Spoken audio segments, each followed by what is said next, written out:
واحلل عقدة من لساني يفقهوا قولي استغفر الله ربي من كل ذنب واتوب الیہ۔ حمد و صلات کے بعد عزیزان محترم، ہماری خوش نصیبی ہے کہ اللہ رب العالمین نے ہمیں زندگی میں ایک بار پھر لیلۃ من نصف شعبان یعنی 15ویں شعبان کی رات، جسے شب براءت کہا گیا ہے، وہ عطا فرمائی۔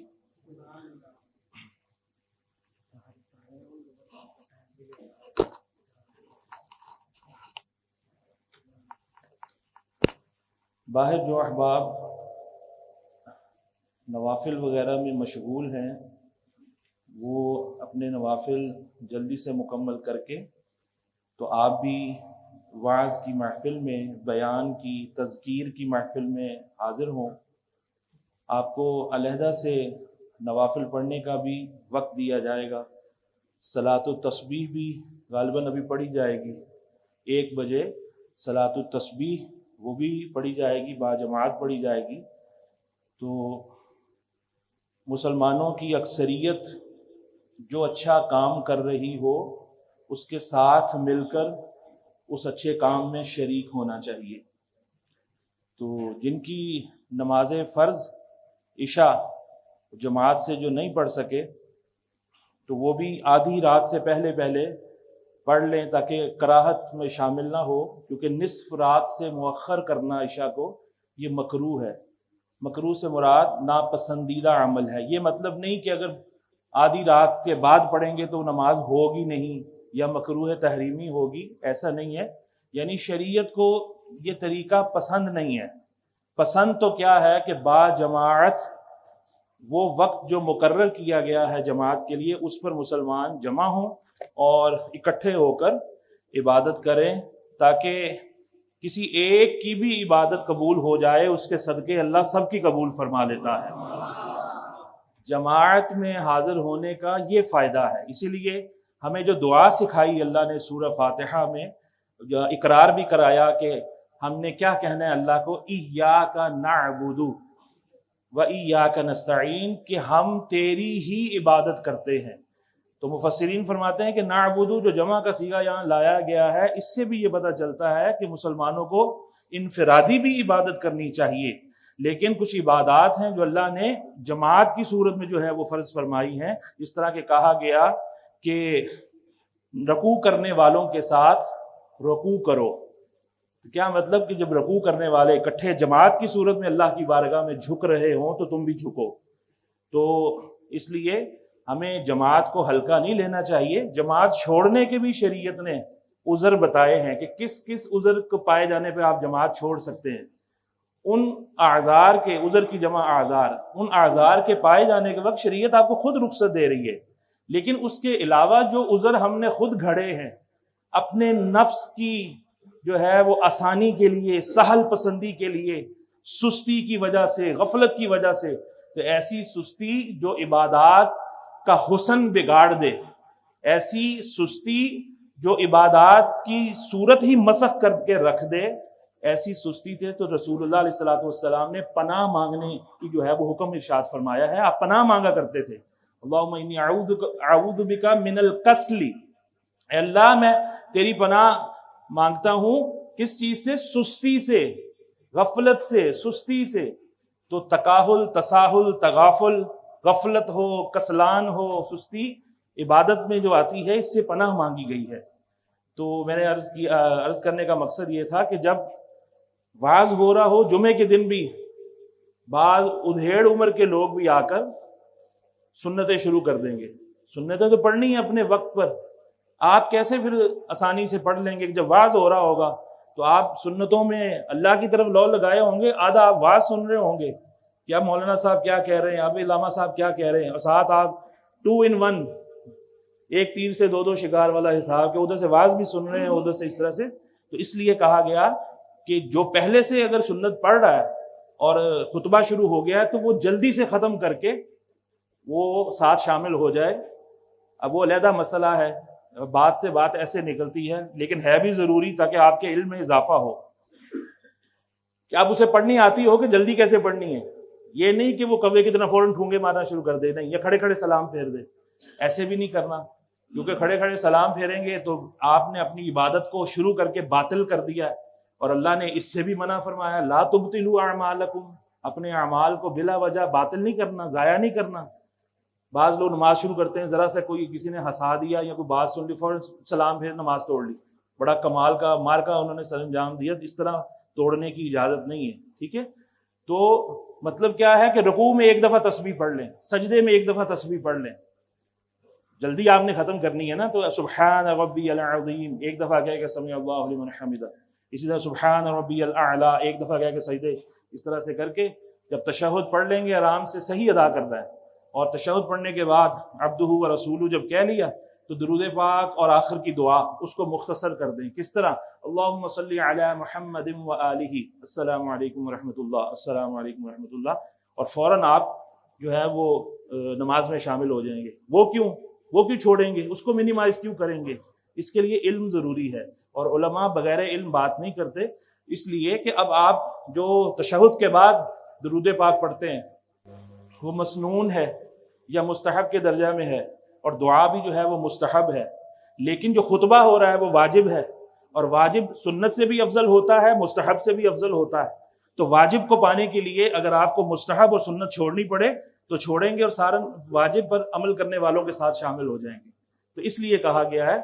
اس کو کوئی جہالت کی وجہ سے یہ کہہ دے وہ مولویوں نے تو اپنا جناب طریقہ گھڑا ہوا ہے، ایسا نہیں ہے ہرگز. مولویوں کو یہ عادت نہیں ہے علماء کرام کو کہ بلا وجہ کسی کا وبال اپنی گردن پہ ڈال لیں، دوسروں کو چراغ دکھاتے دکھاتے خود گڑھے میں گر جائیں. یہ کوئی بیوقوفی ہوگا جو ایسا کرے، عقل مند جو ہیں وہ ایسا نہیں کرتے. تو آپ سمجھ گئے ہوں گے کہ مسلمان جو کام کر رہے ہوں اجتماعی طور پر ان کے ساتھ شراکت داری اختیار کرنی چاہیے.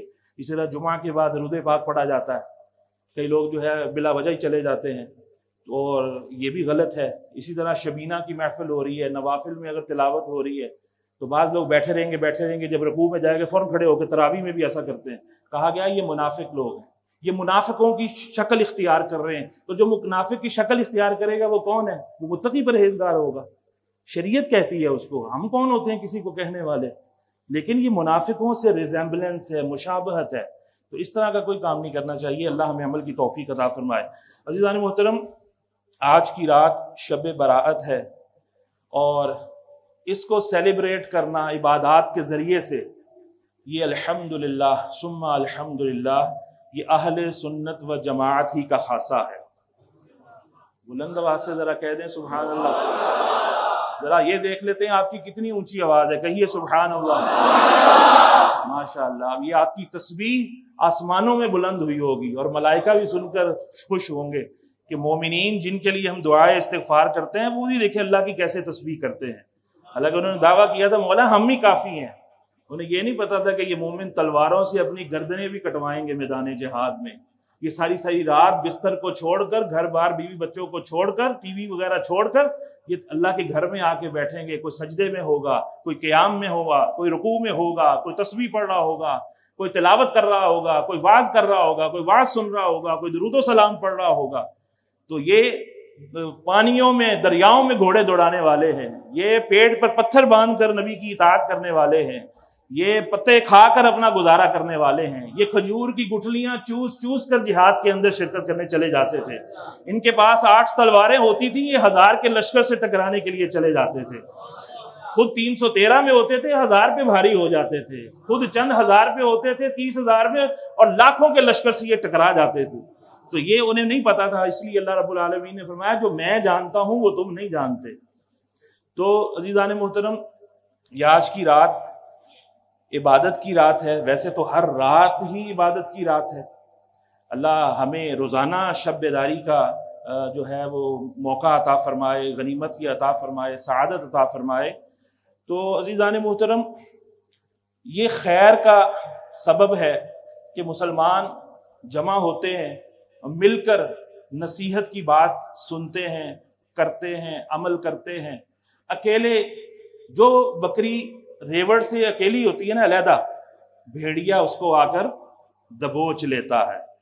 تو ریوڑ کے ساتھ ساتھ جب چل رہی ہوتی ہے نا بکریاں، تو بھیڑیا بھی بڑا محتاط ہوتا ہے کہ یہ ساری مل کر جو ہے میرے پہ حملہ ہی نہ کر دیں کہیں، تو اس لیے وہ طاق میں ہوتا ہے کہ کون سی بکری علیحدہ ہوتی ہے۔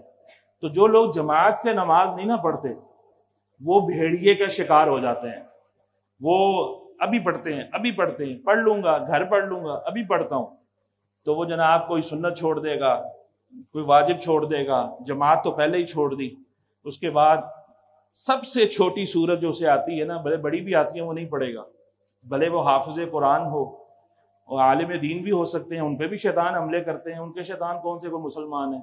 مسلمان تو صرف نبی پاک علیہ الصلوۃ والسلام کا ہی شیطان ہوا تھا، باقی ہو تو ولیوں پر بھی حملے ہوتے رہے۔ تو عزیزان محترم، اپنے نفس پر جو اعتماد کرتا ہے وہ مارا جاتا ہے، نہ اپنی نیکیوں پر کبھی اعتماد کرنا ہے، نہ اپنی نیکیوں کو کبھی زیادہ سمجھنا ہے کہ میں نے تو بہت نیکیاں کر لی ہیں، بڑے میں نے صدقے دیے ہوئے ہیں، بڑی خیراتیں، بڑی زکاتیں، بڑے حج، بڑے عمرے، بڑی میں نے فلاحی کام کیے ہوئے ہیں، ویلفیئر کے کام کیے ہوئے ہیں۔ نہیں، جو کچھ کرنا ہے نیکی کر دریا میں ڈال، نیکیاں کرتے جائیں اور بھولتے جائیں کہ کوئی نیکی بھی کی تھی، تاکہ ہر وقت یہ لگے کہ میرے پاس تو نیکی کوئی نہیں ہے، اور آپ نیکی کی جستجو میں لگے رہیں اور نیکی کے کام کرتے رہیں۔ اور اگر یاد رکھیں گے تو نفس کہے گا تو نے تو بڑا کچھ کیا ہے، چھوڑ اب کیا ضرورت ہے تجھے۔ تو پھر اسی طرح یہ چیز، یہ عجب جو آئے گا، یہ اپنی نیکیوں پر اترانا جو آئے گا، یہ نیکیوں کو برباد کر دے گا اور خاک بنا دے گا۔ اور گناہ کریں بھلے چھوٹا ہو، اسے بھولنا نہیں ہے، کبھی گناہوں کو یاد رکھنا ہے، تاکہ ہمیشہ یاد رہے کہ ہم نے اللہ کی نافرمانی کی تھی، گناہ چھوٹا ہو یا بڑا، دونوں صورتوں میں ہے تو اللہ کی نافرمانی، تو ہم نے اللہ کی نافرمانی بالکل بھی نہیں کرنی، اور اگر کر گزرے ہیں غلطی سے، سہواً خطاً ہو گئی ہے، تو اسے بھولنا نہیں، ہمیشہ اس کی توبہ کرتے رہنا ہے، توبہ کرتے رہنا ہے۔ رب فرماتا ہے جب تک سورج مغرب سے طلوع نہیں ہوتا اس وقت تک کوئی بھی مجھ سے توبہ کرے گا، میں اس کی توبہ قبول فرما لوں گا۔ تو بہترین خطا کار وہ ہیں جو گناہ کر کے توبہ کرتے ہیں، گڑ گڑاتے ہیں، استغفار کرتے ہیں، روتے ہیں، اللہ کی بارگاہ کے اندر اقرار جرم کرتے ہیں اور آئندہ نہ کرنے کا عزم کرتے ہیں، توفیق مانگتے ہیں ان سے بچنے کی۔ اللہ رب العالمین ان کو پھر ایسا انعام عطا کرتا ہے کہ ان کو گناہوں کی گنتی کے برابر ان کو نیکیاں جو ہے وہ عطا کر دیتا ہے، ان کے گناہوں کو نیکیوں سے تبدیل فرما دیتا ہے۔ فَأُولَٰئِكَ يُبَدِّلُ اللَّهُ سَيِّئَاتِهِمْ حَسَنَاتٍ، اللہ رب العالمین ان کی نیکیوں کو، ان کے گناہوں کو نیکیوں سے تبدیل فرما دیتا ہے۔ تو اتنا کریم ہمارا رب ہے، اتنا رحیم رب ہے، تو اس نے ہمیں یہ مواقع دیے ہیں۔ کبھی شب قدر، اتنی لمبی ہماری عمریں نہیں ہیں، فرمایا کہ 1000 مہینے سے کی عبادت سے افضل رات تمہیں ایک ہی مل جاتی ہے، اور ہر سال میں ملتی ہے۔ تو یہ بھی ربی پاک کے صدقے کرم ہوا۔ شب برات نام ہی اس کا کیا ہے؟ چھٹکارے کی رات، جہنم سے نجات کی رات۔ یہ کوئی 200 گھنٹے کی رات تو نہیں ہوتی، جتنی راتیں روز کی ہیں اسی حساب سے یہ رات بھی ہے۔ مغرب سے شروع ہو چکی ہے، آپ نے بعد جماعت عشاء پڑھی ہوگی یقیناً، اس کے بعد آپ اللہ کے گھر کے مہمان ہیں، اپنے گھر کے اندر ثواب نہیں مل رہا ہوتا اگر بندہ کوئی اور کام میں پڑا ہوا ہے یا ویسے ہی ہے، اللہ کے گھر کے اندر آپ کو بری نیت سے نہیں بیٹھے ہوئے، تو ایسے خاموش ہی بیٹھے ہیں، حتیٰ کہ اعتکاف کی نیت کر کے سو بھی رہے ہیں، آپ کا میٹر دھڑا دھڑ جناب چلتا ہی جا رہا ہے، اور آپ کے نامہ اعمال میں نیکیاں جمع ہوتی جا رہی ہیں، کیونکہ ہر لمحے ذکر ہو رہا ہے، کوئی انفرادی طور پر کر رہا ہے، کوئی اجتماعی طور پہ کر رہا ہے، ذکر ہو رہا ہے، وعظ ہو رہا ہے، ملائکہ اللہ کے رسول صلی اللہ علیہ وسلم کی خبر کے مطابق، حدیث کے مطابق، اللہ کے کرم اور فضل کے مطابق رحمتیں لے کر اترے ہوئے ہیں، ہمارے درمیان ہیں، ہمیں نظر نہیں آتے۔ اہل اللہ کو ملائکہ بھی نظر آ جاتے ہیں، لیکن ہمارے ضمیر، ہمارے باطن چونکہ آلودہ ہے، اس لیے ہمیں نہیں پتہ چلتا۔ ملائکہ تو کئیوں سے مصافحہ بھی کرتے ہیں آ کر، ضروری نہیں کہ ہر بندہ جس سے مصافحہ اور ڈنڈورا پیٹے ہو، دیکھو میرے پاس فرشتہ کھڑا ہے، میرے پاس فرشتہ آیا، ایسا نہیں، اللہ والے ایسے نہیں کرتے کہ جناب میں صاحب کرامت ہوں، میری یہ کرامت ہے، شف میری یہ کرامت ہے، شف پھو پھو تھو، یہ اللہ والوں کی یہ شان نہیں ہوتی، یہ تو اللہ والوں کے اوپر دھبا ہے کہ وہ ایسے جو ہے اپنی وہ پبلسٹی کرے۔ تو عزیزان محترم، ملائکہ کا نزول ہوتا ہے، جہاں ذکر ہو ملائکہ نازل ہوتے ہیں، اطمینان نازل ہوتا ہے، اور یہ سارے خیر کے امور ہیں، اور اس کے لیے کسی دلیل کی ضرورت نہیں ہے کہ ہم جناب وہ دلیلیں کسی کو دینے کا ہم نے کوئی ٹھیکہ لیا ہوا ہے کہ لوگ ہم سے دلیلیں پوچھیں، ان کو دلیلیں بتا. اگرچہ دلائل موجود ہیں، حدیث پاک موجود ہے واضح طور پر. حضرت علی، مولا علی شیر خدا رضی اللہ تعالیٰ عنہ کی وہ جو ان سے روایت ہے حدیث، وہ بھی میں آپ کے گوش گزار کر دیتا ہوں کہ آپ سے جو ثابت ہے. حضرت علی رضی اللہ تعالیٰ عنہ نے وہ ارشاد فرمایا کہ یہ شب برات کے نصف کی جو رات ہے، درمیان شعبان میں جو رات آتی ہے، اس رات کو تم نے قیام کرنا ہے اور اس کے دن میں تم نے روزہ رکھنا ہے. اس کے دن میں روزہ رکھنا ہے اور رات میں قیام کرنا ہے. تو حضرت علی رضی اللہ تعالیٰ عنہ صحابی رسول ہیں. صحابی کوئی بات اپنی مرضی سے کر سکتا ہے؟ ہرگز نہیں. وہ وہی بات کرتے ہیں جو انہوں نے رسول اللہ صلی اللہ علیہ وسلم سے سنی ہوتی ہے، اور وہی عمل کرتے ہیں جو انہوں نے رسول اللہ صلی اللہ علیہ وسلم کو کرتے ہوئے دیکھا ہوتا ہے. صحابی اپنی مرضی سے کچھ بھی نہیں کرتے. تو عزیزان محترم، یہ روایت بھی موجود ہے. اس کے علاوہ اللہ رب العالمین نے جو بھی تخلیقات فرمائی ہیں، کیا حسین تخلیقات فرمائی ہیں. اللہ نے اپنی مخلوق میں سے 4 کو چنا ہے، 4 چیزوں کو چنا ہے. پھر ان 4 میں سے ایک چیز کو ان میں سے برگزیدہ بنا دیا ہے، بزرگی والا بنا دیا ہے. بات سمجھ میں آ جایا کرے تو اللہ کی تسبیح سبحان اللہ کہہ کر کہا کرے. فرق یہ ہے ہم میں اور صحابہ میں. صحابہ کرام خود ہی کہتے تھے اللہ اکبر، اور ہم کہتے ہیں اور کہو اللہ اکبر. تو ایک ہو سکتا ہے کسی کا مقصود یہ ہوگا مجھے داد دو، لیکن ہم حسن ظن رکھیں تو داد لینا مقصود نہیں ہوتا. وقفے سے ایک تو سوتے ہوئوں کو جگانا بھی مقصود ہوتا ہے، اور بار بار اللہ تبارک و تعالیٰ سے جو لو لگانے کی کوشش ہم کر رہے ہوتے ہیں اس کو ریفریش کرنا بھی مقصود ہوتا ہے. تو بلند آواز سے کہیے سبحان اللہ، الحمدللہ، اللہ اکبر، لا الہ الا اللہ. اللہ تعالیٰ نے جتنی تخلیقات فرمائی ہیں ان میں سے 4 چیزیں لیں اور 4 میں سے ایک کو برگزیدہ بنا دیا، منتخب فرما لیا. جس طرح کے فرشتے بنائے، کتنے فرشتے ہیں. وما يعلم جنود ربك الا هو، اللہ کے لشکروں کی گنتی جو ہے وہ اللہ ہی جانتا ہے، اللہ کے سوا اور کوئی بھی نہیں جانتا. تو فرشتے بنائے، لیکن ان فرشتوں میں 4 فرشتے اللہ نے سب سے افضل بنائے. 4 فرشتے، حضرت جبرائیل علیہ السلام، حضرت میکائیل علیہ السلام، حضرت اسرافیل علیہ السلام اور حضرت عزرائیل علیہ السلام، جن کا نام ملک الموت بھی ہے. ان 4 فرشتوں کو بزرگی دی، اور ان 4 میں سے ایک کو اللہ نے اور سب بزرگ بنا دیا، برگزیدہ بنا دیا. وہ کون ہے؟ حضرت جبریل امی علیہ السلام، جن کو روح الامی بھی کہتے ہیں. کہیے سبحان اللہ. اللہ کریم نے انبیاء کرام کم و بیش 1.25 لاکھ مبعوث فرمائے. ان انبیاء میں اللہ کریم نے 4 خصوصیت والے انبیاء جو ہے وہ بنائے، ان کو خصوصیت عطا فرمائی.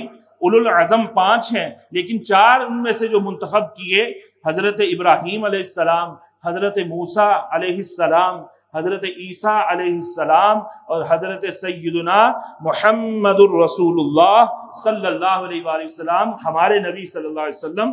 ان 4 میں سے جو سب سے زیادہ اللہ نے بزرگی عطا فرمائی وہ ہمارے نبی صلی اللہ علیہ وسلم کو عطا فرمائی. اور بلند آواز سے کہیے سبحان اللہ، اللہ اکبر. دیکھیں نا، ایمان سے گرم جوشی کا مظاہرہ کیا کیجیے کہ یہ صحابہ کرام یہ نعرے لگاتے تھے میدان جنگ کے اندر تو کافروں کے سینے میں جو دل ہوتا وہ دہل جاتا تھا اللہ کی تکبیر سے. اور وہاں اعلان کیا جاتا تھا، وہ کہتے تھے لات ہمارا مولا ہے، عزا ہمارا مولا ہے، حبل ہمارا مولا ہے. بتوں کے نام لیتے تھے، اور ادھر سے کہا جاتا تھا کہو اور تمہارا کوئی مولا نہیں ہے، اللہ مولانا، ہمارا مولا، ہمارا مددگار اللہ ہے، تمہارا کوئی مولا نہیں. وما للظالمین من انصار، ظالموں کا، کافروں کا، مشرکوں کا، منافقوں کا کوئی مددگار نہیں ہے. اللہ نے مومنوں کے مددگار بنائے ہیں، اللہ نے فرشتے بھی مومنوں کے مددگار بنائے ہیں، اولیاء بھی مومنوں کے مددگار بنائے ہیں۔ اولیاء، انبیاء، رسول سب کے سب قرآن کی آیات بتا رہی ہیں فإن اللہ هو مولاه وجبریل وصالح المؤمنین والملائکۃ بعد ذلک ظہیرا، بے شک تمہارا مولا اللہ بھی ہے، کہیے سبحان اللہ، تمہارا مولا جبریل بھی ہے، تمہارا مولا فرشتے بھی ہیں، تمہارے مولا جو ہیں وہ مومنین صالحین بھی ہیں۔ جب اللہ مومنوں کو ہمارا مددگار بنائے، اللہ فرشتوں کو ہمارا مددگار بنائے، اللہ جبریل امی کو ہمارا مددگار بنائے، اللہ اپنے رسول کو ہمارا مددگار بنائے، تو بتائیے جب کسی کے پیٹ میں درد ہوتا ہے تو پھر ہوتا رہے۔ ہمارے تو ایمان کو تازگی ملتی ہے، جسے اللہ نے ہمارا مددگار بنایا ہے تو ہم اس سے پھر مدد مانگیں یا نہ مانگیں؟ تو اس سے مدد مانگنا حقیقت میں اللہ ہی سے مدد مانگنا ہے۔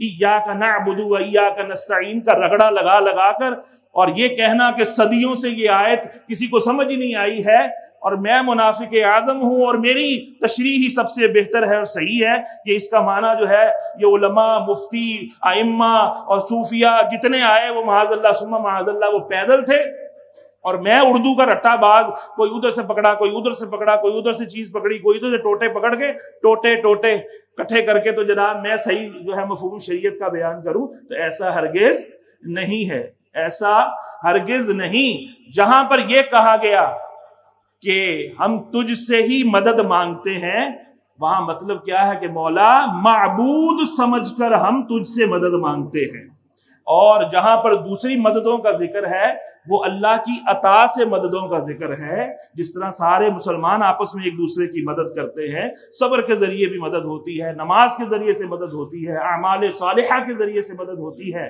ہم وکیلوں سے مدد مانگتے ہیں مقدموں سے جو ہے رہائی کے لیے، ہم ڈاکٹروں سے مدد مانگتے ہیں شفا یابی کے لیے۔ حقیقت میں شفا تو اللہ دیتا ہے، کون دیتا ہے؟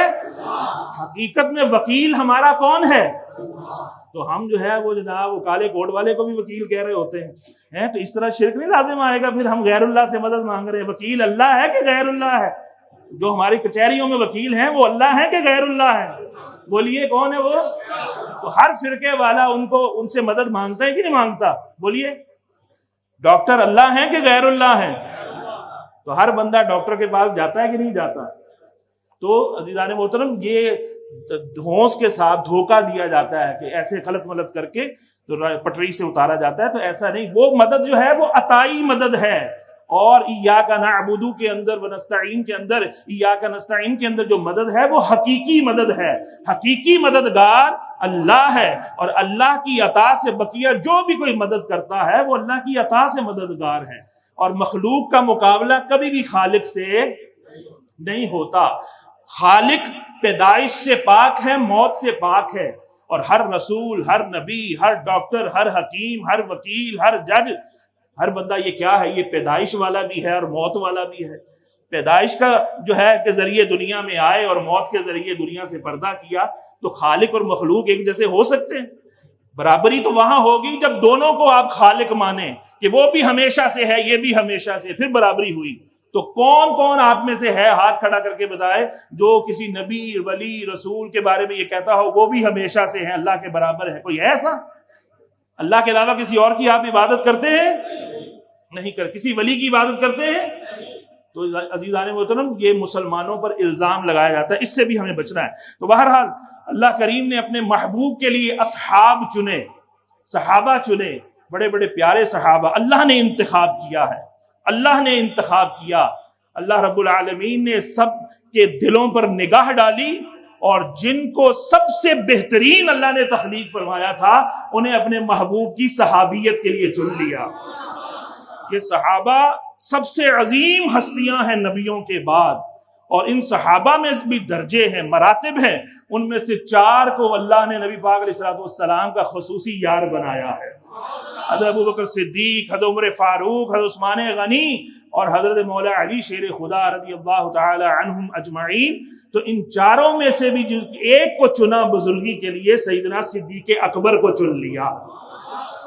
بلند آواز سے کہیے سبحان اللہ۔ اسی طرح مساجد ہیں دنیا میں جتنی مساجد ہیں سب فضیلت والی ہیں، سب بیوت اللہ ہے، اللہ کا گھر ہے، بیت اللہ ہے، تو لیکن ان میں مسجد حرام ہے، مسجد اقصی ہے، مسجد نبوی ہے اور مسجد طور ہے، لیکن ان چاروں میں سب سے افضل رتبہ جو اللہ نے عطا فرمایا ہے وہ مسجد الحرام کو عطا فرمایا ہے۔ میں جو ایک نیکی وہاں کرے گا اس کو 1,00,000 نیکیوں کے برابر ثواب ملے گا۔ تو یہ اللہ نے رتبہ عطا کیا ہے۔ اسی طرح اللہ نے دن بنائے، سارے کے سارے دنوں کا خالق و مالک کون ہے؟ اللہ ہے۔ عید الفطر بھی ہے، عید الاضحیٰ بھی ہے، یوم عرفہ بھی ہے، یوم عاشور بھی ہے، یہ ان کو فضیلتیں ملی ہیں ان دنوں کو، لیکن ان میں سب سے افضل جو اللہ نے دن بنایا ہے وہ یوم عرفہ کو بنایا ہے۔ 9 ذی الحج، جس دن حج کا خطبہ پڑھا جاتا ہے۔ عزیزان محترم، اسی طرح اللہ نے راتیں بنائی ہیں، راتوں کا خالق بھی کون ہے؟ اللہ۔ اللہ نے شب برات بنائی، شب قدر بنائی، چھٹکارے کی رات، شب قدر، قدر والی رات، عزت والی رات، مرتبے والی رات، اور اسی طرح اللہ رب العالمین نے شب جمعہ بھی بنائی۔ جمعہ سید الایام ہے، دنوں کا سردار ہے، مومنوں کے لیے عید کا دن ہے۔ لوگ کہتے ہیں 2 عیدیں تو تیسری کہاں سے آ گئی؟ نبی پاک صلی اللہ علیہ وسلم نے سال میں 52 دنوں کو بھی عید کا دن قرار دیا ہے۔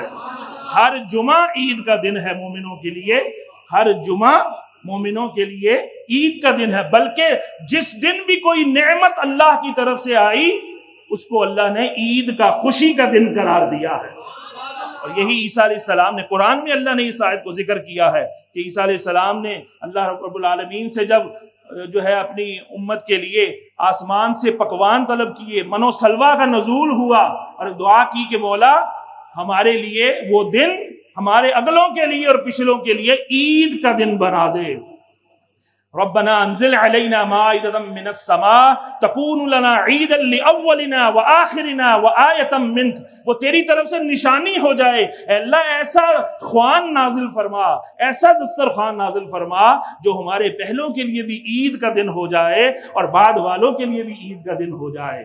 تو ایک دسترخوان جو اللہ کی نعمت تھی، جس میں جنتی کھانے پکے پکائے اترتے تھے، حلوہ جات اترتے تھے، پکے پکائے کھانے اترتے تھے، وہ اللہ کی ایسی نعمت ہے کہ اسے خوشی کا دن، عید کا دن قرار دیا گیا۔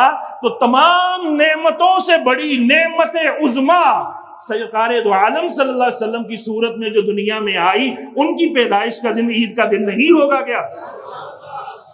اور اللہ نے فرمایا کہ میری نعمتوں کو پر چرچا کرو، وَأَمَّا بِنِعْمَةِ رَبِّكَ فَحَدِّثْ، اللہ کی نعمتوں پر کیا کرو؟ چرچا کرو۔ تو چرچا کیسے ہوگا؟ بتیاں بند کر کے چرچا ہوگا کہ بتیاں لگا کر ہوگا؟ لائٹنگ کر کے چرچا ہوگا کہ لائٹنگ نہ کر کے چرچا ہوگا؟ بولیے بلند آواز سے ذرا بولیے۔ کھانے کھلا کر پکا کر چرچا ہوگا یا بھوک ہڑتال کر کے چرچا ہوگا؟ بولیے۔ تو وہ مسلمان کیا کرتے ہیں پھر عید میلاد النبی پر؟ کھانے پکاتے ہیں کہ نہیں پکاتے؟ کھاتے بھی ہیں، کھلاتے بھی ہیں، خوش بھی ہوتے ہیں اور اللہ کی نعمتوں پر اتراتے بھی ہیں۔ دوسرے کھاتے تو ہیں، پکاتے نہیں ہیں، کھاتے تو ہیں لیکن کھا کر غراتے ہیں۔ کہتے ہیں عجب لوگ ہیں یہ کھانے والے اور غرانے والے، تیرا کھائیں، اعلیٰ حضرت فرماتے ہیں تیرا کھائیں اور تیرے غلاموں سے الجھے ہیں منکر عجب کھانے غرانے والے۔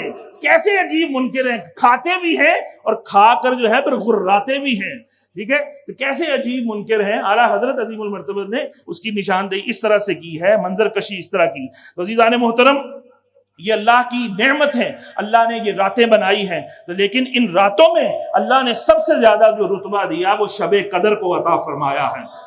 عزیزان محترم، اللہ نے مقامات بنائے، مکہ مکرمہ، مدینہ منورہ، بیت المقدس اور مساجد الشائع، ان چاروں میں سے اللہ نے سب سے زیادہ جو رتبہ عطا فرمایا وہ مکہ مکرمہ کو عطا فرمایا کہ رسول اللہ علیہ السلام 53 برس اس شہر کے اندر رہے ہیں، اور جب آپ کو ہجرت کرنا پڑی، آپ کو اپنے وطن سے اتنا پیار تھا، حب الوطن من الایمان، اپنے وطن سے محبت کرنا یہ ایمان کا حصہ ہے، تو سرکار صلی اللہ علیہ وسلم جب مکہ چھوڑ کر جا رہے تھے اور آپ پیچھے مڑ مڑ کر دیکھتے تھے، پیچھے مڑ مڑ کر دیکھتے تھے، آنکھوں سے آنسو رواں تھے، اللہ رب العالمین نے فرمایا ان الذی فرض علیک القرآن لغادک الی معاد، ساری جو اسلامی شعائر تھیں ان کو جو مٹا دیا، بلڈوز کر دیا صحابہ کرام کی قبروں کو، اور اس طرح سے جناب معاملات وہاں پر چلائے جا رہے ہیں۔ تو عزیزان محترم، ہمارے یہاں کے لوگ جو ہے وہ تھکتے نہیں ہیں تعریفیں کرتے ہوئے، اور یہ بھی ایک غلط چیز ہے، فاسق کی یا بد مذہب کی تعظیم نہیں کرنی چاہیے۔ وہ بد مذہب کعبے میں کھڑا ہو تب بھی بد مذہب ہے، اور وہ آپ کی مسجد کے محلے کی مسجد کے مصلے پہ کھڑا ہو تب بھی وہ بد مذہب ہے۔ تو بہرحال اللہ نے بڑا بڑا مقام دیا، رتبہ دیا ہے اور مرتبہ دیا ہے، جگہوں کو بھی رتبہ دیا ہے، لیکن یہ مطلب نہیں ہے، لوگ کہتے ہیں جی، کئی دفعہ سوال کر رہے ہوتے ہیں کہ جناب اللہ کی مرضی کے بغیر کیسے وہاں کوئی مصلی پہ کھڑا ہو سکتا ہے؟ اللہ کی مرضی کے بغیر خانہ کعبہ کا کوئی امام بن سکتا ہے؟ اللہ کی مرضی کے بغیر کیا کوئی مسجد نبی کا امام بن سکتا ہے؟ تو بتائیے، اللہ کی مرضی تھی کہ 360 بت جو پلید تھے وہ کعبے کے اندر تھے؟ بولیے، اللہ کی مرضی نہیں تھی، اللہ کی مشیت تھی، ارادہ اللہ رب العالمین نے اختیار دیا تھا۔ اللہ کی کیا مرضی تھی؟ کیا اللہ راضی تھا جب کافر ننگے ہو کے وہاں طواف کرتے تھے، وہاں سیٹیاں مار مار کے طواف کرتے تھے؟ کیا اللہ اس سے راضی تھا اس عمل سے؟ ہرگز نہیں۔ کیا اللہ کی مرضی تھی کہ بچیوں کو زندہ دفن کیا جا رہا تھا جو چیخیں مارتی تھیں اور جو کہتی تھی ہمیں کس جرم کی سزا دے رہے ہو، اور انہیں اوپر مٹی ڈال کے دفن کر دیا جاتا تھا؟ کیا اللہ اس عمل سے راضی تھا؟ جو کہے گا نا تھا، وہ کافر ہو جائے گا اسی ٹائم پر ہی۔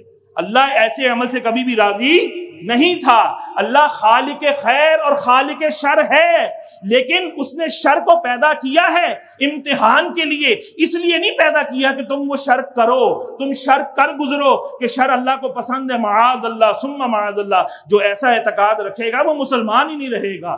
اللہ نے امتحان کے لیے شر کو پیدا کیا ہے، اکتساب کے لیے نہیں کیا کہ آپ لوگ شر کرو، امتحان کے لیے کہ اس سے بچنا ہے، اس سے بچنا ہے۔ تو عزیزان محترم، یہ کہنا کہ اللہ کی مرضی سے ایسا ہو رہا ہے، نہیں، اللہ کی مرضی تھی، اللہ راضی تھا کہ اس کے محبوب پر پتھر مارے جائیں۔ اس کا کیا مطلب ہوگا اگر آپ کہیں کہ تھا؟ تو آپ یہ کہیں گے ایک طرف محبوب بناتا ہے اور دوسری طرف پتھر پڑواتا ہے، لہو لہان کراتا ہے، اوجڑیاں اونٹ کی رکھواتا ہے، دانت شہید کرواتا ہے، اور جناب ساحر مجنوں اور شاعر ایک طرف رحمت للعالمین کہتا ہے، ایک طرف ساحر جادوگر یہ کہلاتا ہے، معاذ اللہ ثم معاذ اللہ۔ پھر آپ یہ کہیں گے کیا؟ ہرگز نہیں، کوئی مسلمان سوچ بھی نہیں سکتا ایسا معاملہ ہو۔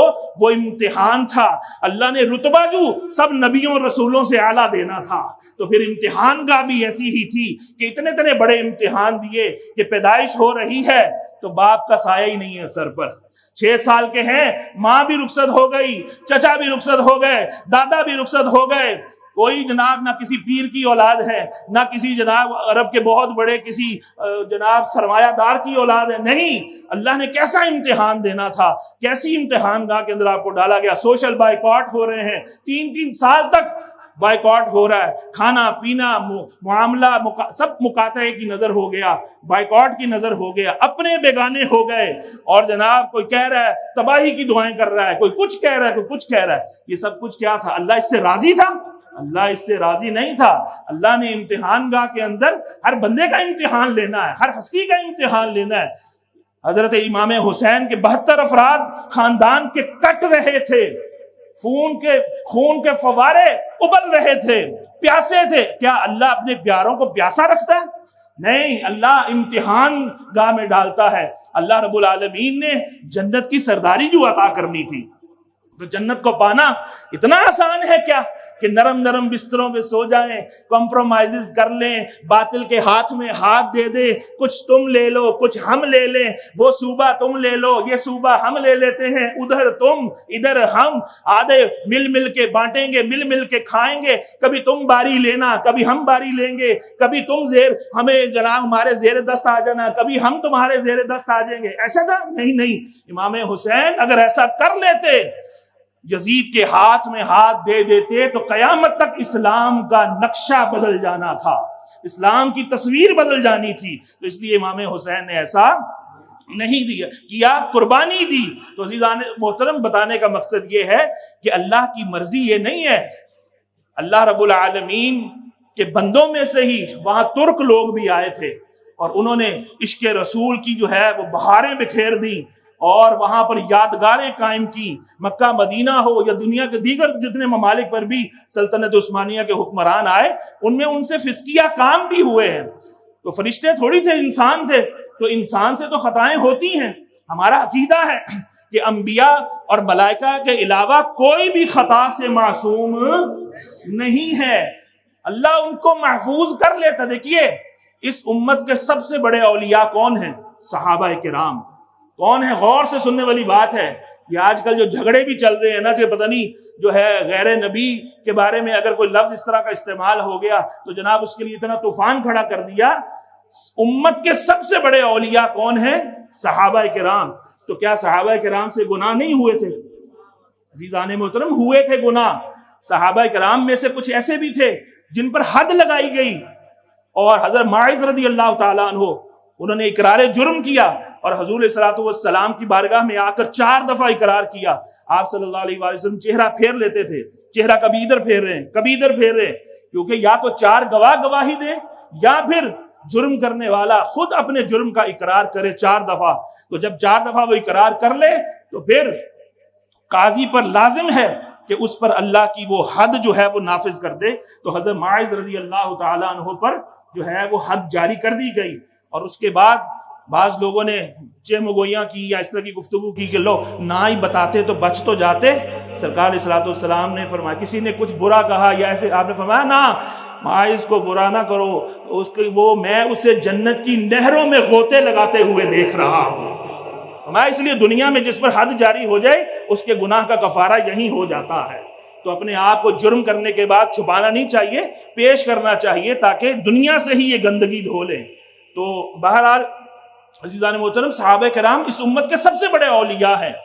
اب وہاں پر حدیں جاری ہوتی تھی، کسی کا ہاتھ بھی کٹ رہا ہے، کسی پر کوڑے بھی لگ رہے ہیں، اور ساری حدیں لگائی گئی، لیکن ان پر اللہ رب العالمین نے ان کو معافی عطا فرما دی۔ وہ اپنے گناہ پر اڑے نہیں رہتے تھے، اصرار نہیں کرتے تھے، فوراً جو ہے توبہ کر لیتے تھے۔ اسی لیے اللہ نے سب کو مغفرت، جنت کے مجدے سنائے اور قرآن کا حصہ ان آیات کو بنا دیا کہ ان سے جو کچھ بھی ہوا یا ہوگا، ان سے جو کچھ بھی ہوا یا ہوگا اپنی حیات تک، اللہ فرماتا ہے میں خبردار ہوں جو کچھ تم کرتے ہو اور کرو گے۔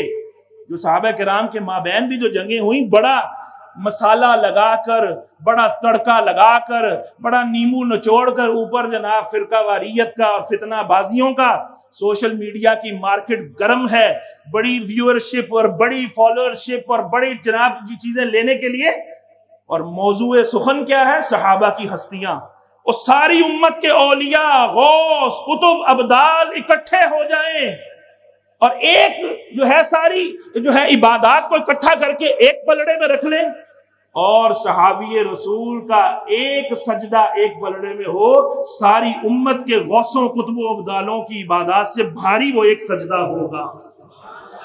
انہوں نے کیونکہ سر کی آنکھوں سے رسول اللہ کا دیدار کیا ہے۔ تو عزیزان محترم، صحابہ کرام علیہم رضوان امت کے سب سے بڑے اولیاء ہیں۔ ان کے بارے میں بھی یہ عقیدہ نہیں ہے ہمارا اہل سنت و جماعت کا کہ وہ خطاؤں سے معصوم تھے، نہیں، خطا اگر ہو گئی تو اللہ رب العالمین کی بارگاہ میں انہوں نے توبہ کر لی، اللہ نے انہیں معاف فرما دیا۔ تو آج ہم اپنے پیروں کو، اپنے جناب علماء کو یا پیروں کو ان جیسی ہستیاں بنا لیں کہ ان سے گناہ ہو ہی نہیں سکتا، یا کوئی اور اپنے اماموں کو بنا لے کہ وہ ان سے خطا ہو ہی نہیں سکتی۔ نہیں، خطا کا وقوع ممکن ہے، لیکن اللہ رب العالمین انہیں محفوظ رکھتا ہے۔ اللہ رب العالمین اگر ان سے خطا ہو بھی جائے تو ان کو توبہ کی توفیق دیتا ہے، اور توبہ وہ کر لیں تو اللہ ان کی توبہ کو قبول فرما لیتا ہے۔ یہ مقصد ہے اس کا۔ اور گناہوں سے بالکل معصوم وہ فرشتے ہیں یا انبیاء و رسول ہوتے ہیں۔ تو عزیزان محترم، اللہ رب العالمین نے شہروں میں سے شہر چنا اور جناب راتوں میں سے رات چنی۔ اسی طرح اللہ نے پہاڑ بنائے، احد، سینا، لقام، لبنان، لیکن طور سینا جہاں موسیٰ علیہ السلام تشریف لے جاتے تھے، وہاں پر اللہ رب العالمین نے اس پہاڑ کو اللہ نے رتبہ عطا فرمایا کہ وہاں پر موسیٰ علیہ السلام سے وہ ہم کلام ہوتا تھا خود رب کائنات۔ اسی طرح دریاؤں میں جیحون، سیحون، یہ سیرت کی کتابوں میں ملتے ہیں، اور دریائے فرات، دریائے نیل 4 دریا مشہور ہیں، ان میں سے اللہ نے دریائے فرات کو افضل بنایا ہے۔ اسی طرح مہینے بنائے رجب، شعبان، رمضان اور محرم، لیکن ان میں شعبان کو بزرگی عطا فرمائی۔ کیوں؟ کہ جس طرح حضور سارے نبیوں سے افضل ہے، اسی طرح حضور کا مہینہ شعبان بھی سب سے افضل ہے۔ حضور نے فرمایا شعبان میرا مہینہ ہے، رجب اللہ کا مہینہ، شعبان میرا مہینہ اور رمضان میری امت کا مہینہ ہے۔ عزیزان محترم، اب وہ رمضان بھی آنے والا ہے، اس کے لیے ہمیں ابھی سے تیاری کرنی ہے، توبہ کر لیں، اپنے معاملات سمیٹ لیں۔ صحابہ کرام علیہم رضوان کیا کیا کرتے تھے؟ صحابہ کرام جب شعبان کا چاند دیکھتے تو قرآن مجید کی تلاوت کی کثرت کرتے، سارا سال پڑھتے رہتے، لیکن شعبان کے اندر رمضان آنے سے پہلے قرآن مجید کی کثرت کر دیتے، تلاوت کی۔ زکوٰۃ جنہوں نے نکالنی ہوتی اپنے مالوں کا حساب لگا کر زکوٰۃ ادا کرتے۔ حاکم کیا کرتے کہ قیدیوں کے جو کیس ہوتے اس کو نمٹاتے، جس پر حد جاری ہونی ہے اس پر حد جاری کر دیتے۔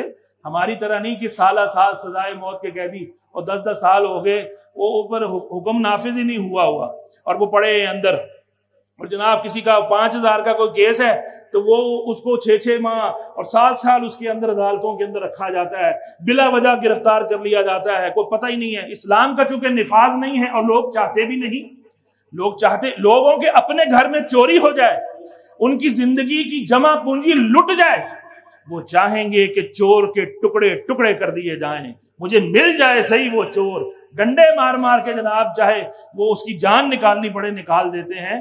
لیکن کتنی غلط بات ہے، نہ تو ڈنڈے مارنے کی اجازت ہے، نہ جان نکالنے کی اجازت ہے، نہ قانون ہاتھ میں لینے کی اجازت ہے۔ تو اپنی چوری پر جناب کہیں کہ جناب ایسے چور کو یہ کر دیا جائے، اور کسی غریب کی یا کسی دوسرے مسلمان کی چوری ہو اور اس کے لیے اگر مسلمان ہی یہ چاہ رہے ہوں یا قرآن یہ ڈیمانڈ کر رہا ہے کہ اللہ کا نظام اللہ کی زمین پر اللہ کا قرآن نافذ ہو، اور اس کے لیے مسلمان اس کے لیے حمایت کرنے کے لیے تیار نہیں ہے۔ نہیں، اللہ تجھے تو مانتے ہیں، تیرے رسول کا کلمہ تو پڑھتے ہیں، لیکن تیرے نظام کو ہم عدالت کے اندر نہیں چاہتے۔ کسی کی اپنی بیٹی کی عزت لٹ جائے، اپنی بیوی کی عزت پر حملہ ہو جائے، اپنی بہن یا ماں کی عزت پر کوئی حملہ ہو، وہ کہے گا مجھے مل جائے میں اس کا قیمہ کر دوں گا۔ لیکن کسی اور مسلمان کی یا کسی اور کی، بھلے وہ کوئی غیر مسلم ہی کیوں نہ ہو، جب مسلمانوں کے ملک میں وہ رہے گا، امان لے کر رہے گا، وہ اجازت لے کر رہے گا، قانونی طور پر رہے گا، تو اس کی بیٹی کی حفاظت بھی اسی طرح ہی ہوگی جس طرح ایک مسلمان کی بیٹی کی حفاظت ہوتی ہے۔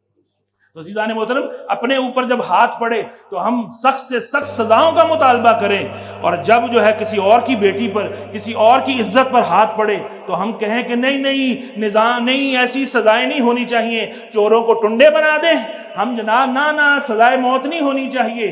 کیسا بین الاقوامی ایجنڈا بن گیا کہ جناب سزائے موت نہیں ہو سکتی، پھانسی نہیں ہو سکتی، کتنے سال قانون سسپینڈ رہتے ہیں، حالانکہ ہمارے آئین کے اندر ہے کہ کوئی بھی جو قانون ہے وہ قرآن و سنت کے خلاف نہیں بنے گا، لیکن کتنے سارے بنائے جاتے ہیں، کوئی پوچھتا بھی نہیں ہے، کوئی ان سے پوچھنے والا بھی نہیں ہے۔ تو عزیزان محترم، حاکم ہوتے حضور صلی والسلام کی تربیت یافتہ صحابہ یا اس کے بعد تابعین، تبع تابعین اور آگے تک جو سلسلہ چلتا رہا، وہ کیا کرتے؟ قیدیوں میں سے جن کو سزائیں نافذ کرنی ہوتی کر دیتے، جن کو رہائی دینی ہوتی جس میں اجازت ہے، جب اللہ کی حد نافذ ہونے کی شرائط پوری ہو جائے، نصاب شہادت پورا ہو جائے، پھر قاضی معاف نہیں کر سکتا کہ جناب رحم کی اپیل ہے، تو قاضی صاحب صدر صاحب کہہ رہے جی میں نے معاف کیا۔ بھئی آپ کون ہوتے ہیں معاف کرنے والے؟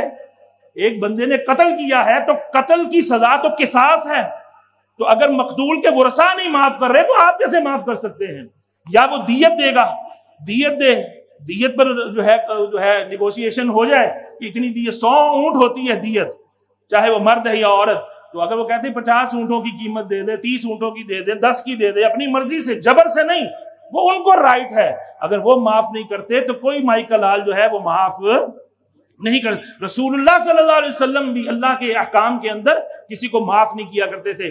آپ نے اپنی ذات پر ظلم کرنے والوں کو معاف کیا، کبھی کسی سے بدلہ نہیں لیا، لیکن اللہ کے معاملے کے اندر جب نصاب شہادت پورا ہو گیا، چوری کا ہو، زنا کا ہو، شراب کا ہو یا اور قتل کا معاملہ ہو، رسول اللہ علیہ الصلوۃ والسلام کی ایک مثال نہیں آپ پیش کر سکتے کہ آپ نے کبھی وہ نصاب شہادت پورا ہونے پہ معاف کر دیا ہو، نہیں. پھر جناب حق نافذ کرنی ہے، اور کہا ایسے طریقے سے کرنی ہے کہ دنیا والوں کے سامنے اسے عبرت بنا دیا جائے.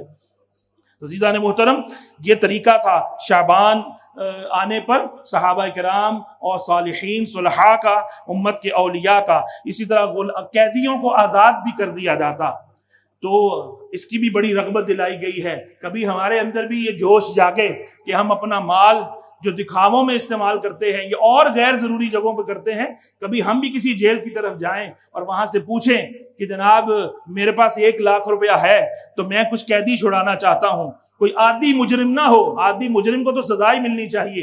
اور لیکن اندر بھی جو ہے معاملات بڑے عجیب و غریب ہیں کہ وہاں پر جو ہے تعلیم و تعلم کا سلسلہ ہونا چاہیے اور پازیٹیو تھنکنگ والا بندہ اندر بن کے نکلے. لیکن ہم نے جو سنا ہے وہ آگے سے بھی بڑا جناب وہ اندر اپنے تعلقات قائم کر کے باہر کو نکلتا ہے. پہلے موچھیں چھوٹی تھی تو باہر نکلتا ہے تو لمبی تان کے جناب روب اور دبدبا دکھانے کے لیے وہ علاقے کا آ کے گنڈا بن جاتا ہے، اور لوگ ڈرتے ہوئے یہ جیل کاٹ کے آیا ہوا ہے، اس نے اتنے بندے مارے ہوئے ہیں، یہ تو جناب اس کی تو بڑی پہنچ ہے، یہ تو پہنچا ہوا ہے. لو جی، یہ ہماری جیلیں بھی پھر یہ اگر ایسے قیدی تیار کریں گی کہ وہ آ کر معاشرے کا کوئی مثبت فرد تو نہیں بن سکتے، کوئی مثبت رول تو نہیں ادا کر سکتے. تو بہرحال حضور علیہ الصلوۃ والسلام کے صحابہ آپ قیدیوں کو آزاد کرتے، تو آج ہم بھی اپنے جناب صدقات کے ذریعے، خیرات کے ذریعے یا زکوٰۃ کے ذریعے قیدیوں کو چھڑائیں. اس کا بڑا اجر و ثواب اللہ رب العالمین نے رکھا ہے. تو عزیزان محترم، اس کے علاوہ سوداگر اگر کسی کا قرضہ لیا ہوتا وہ قرضے واپس کر دیتے. ایسا نہیں کرتے تھے کہ دے دیں گے، قرضہ لیتے ہی اس نیت سے ہیں کون سا واپس دینا ہے. ہمارے ملک میں تو بڑے بڑے حکمران قرضہ لیتے ہی اس لیے ہیں کہ یہ ہمارے لیے حلال ہے. اربوں خربوں روپیہ ایسے اندر جاتا ہے کہ ڈکار بھی نہیں آتا، ہچکی بھی نہیں آتی، چھوٹا سا ہکپ بھی نہیں آتا، اور جی معاف کر دو ایسے معاملات چلتے ہیں اور ہمارا خون نچوڑا جاتا ہے. لیکن رسول اللہ صلی اللہ علیہ وسلم کی تربیت یافتہ ایسے نہیں ہوا کرتے تھے. قرضے جن سے لیے ہوتے ان کو واپس لوٹاتے، اور خود جن سے لینا ہوتا یا معاف کرتے یا آسانی کرتے یا وصولی کرتے. اس طرح سے کیوں یہ سارے اہتمام کیوں ہوتے تھے کہ رمضان کا مہینہ آ رہا ہے، رمضان میں ہماری بیلیں نہ کھڑکتی رہیں، ہمارے موبائل نہ بجتے رہیں. کیوں؟ کسی نے اعتکاف کرنا ہے، ہم نے تراویح پڑھنی ہے، سال بعد تو موقع ملا ہے، ہم نے قرآن سننا ہے، اللہ کی کتاب کو سننا ہے، سمجھنا ہے. یہ اہتمام کیا کرتے تھے. عزیزان محترم، کئی ایسے ہوتے غسل کر کے اعتکاف بیٹھ جاتے.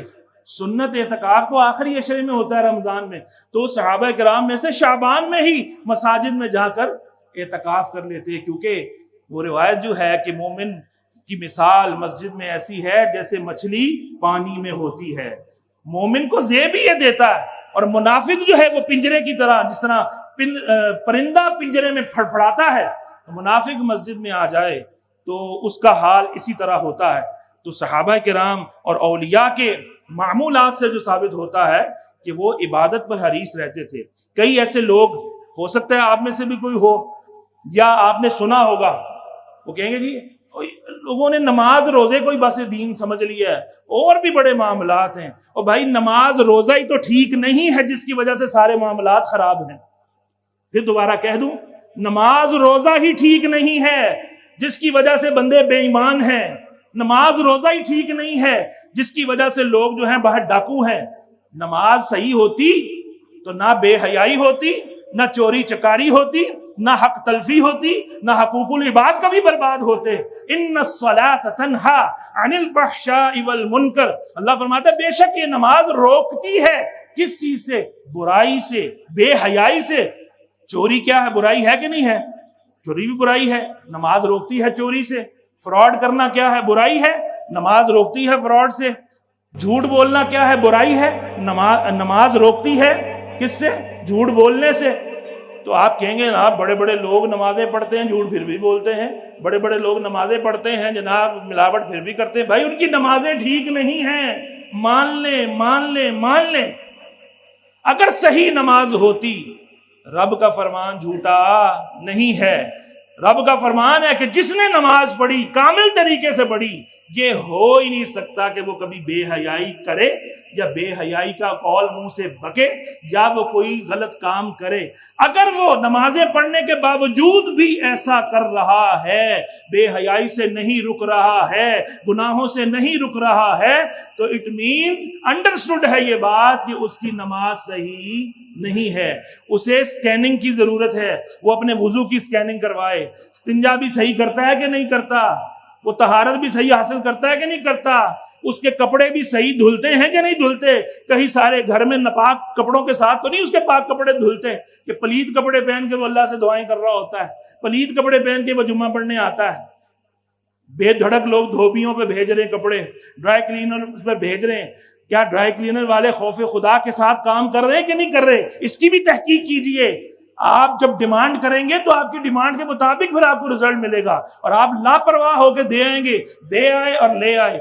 اسی ڈرائی کلینر پہ کسائیوں کے کپڑے بھی جا رہے ہیں جن کے جو خون سے لت پت ہوتے ہیں، اسی کے اوپر جناب اور زخمیوں کے کپڑے بھی جا رہے ہیں، مریضوں کے جا رہے ہیں، اسی پہ جناب کسی کی قے ہو گئی، کسی کے پھوڑے زخم تھے، اس کے کپڑے بھی وہیں جا رہے ہیں، نمازیوں کے بھی وہیں جا رہے ہیں. تو ایک ہی مشین کے اندر گول مدھول کر کے جناب اس کو سپن کر کے رنس کر کے، وہی آپ جب مشین میں پانی ڈالا ناپاک کپڑے ڈالے، مشین گھومی وجد میں آئی، اس نے پاکوں کو بھی ناپاک کر دیا، پاک کپڑوں کو بھی کیا کر دیا؟